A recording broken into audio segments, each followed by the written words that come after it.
இந்த வீடியோவில் இன்ஃபோசிரி எப்படி கிரியேட் பண்ணணும்னு பார்க்க போகிறோம். இதை வந்து நம்ம செய்கிறதுக்கு ஆல்மண்ட் லீஃப், அதுக்கப்புறம் பழைய அக்வேரியம் தண்ணி மட்டும் தான் யூஸ் பண்ணுறோம். அப்புறம் கொஞ்சம் ஃபுட் பெல்லட்ஸ் மட்டும் யூஸ் பண்ணுறோம்.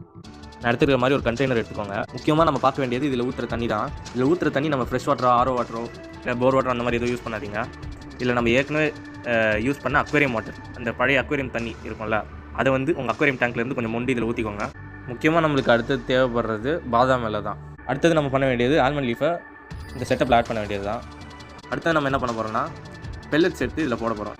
கொசு அதெல்லாம் முட்டை வைக்காமல் இருக்கிறதுக்கு இந்த மாதிரி ஒரு துணி எடுத்துக்கோங்க. துணியை சைடெலாம் சேர்த்து மூடிடாதீங்க. இந்த மாதிரி வெளிச்சம் வர மாதிரி இருக்கணும். ரீசெண்டாக சன்லைட் வர இடத்துல வைங்க. டேரக்ட் சன்லைட் இருக்கக்கூடாது. ஸோ மொட்டை மாடி அந்த மாதிரி இடத்துல வைக்காமல் நீங்கள் வந்து ஜன்னல் பக்கத்தில் அந்த மாதிரி வைங்க. ஸோ அப்போ தான் உங்களுக்கு வந்து கல்ச்சர் சீக்கிரமாக ஃபார்ம் ஆகும். இல்லைனா சன்லைட் யூவினால பாக்டீரியல் க்ரோத்லாம் கம்மியாக இருக்கும். இப்போ பார்த்தீங்கன்னா தெரியும், கொஞ்சம் சன்லைட் வர மாதிரி ஒரு ஜன்னல் பக்கத்தில் வச்சுருக்கேன். இன்ஃபோசிரியா உடனே கல்ச்சர் ஆகாது. 5 days 6 days 7 days இந்த மாதிரி டைமில் தான் கல்ச்சர் ஆக ஆரம்பிக்கும். இந்த மாதிரி லைட் வச்சு பார்த்தீங்கன்னா உங்களுக்கு வந்து நல்லா தெரியும்.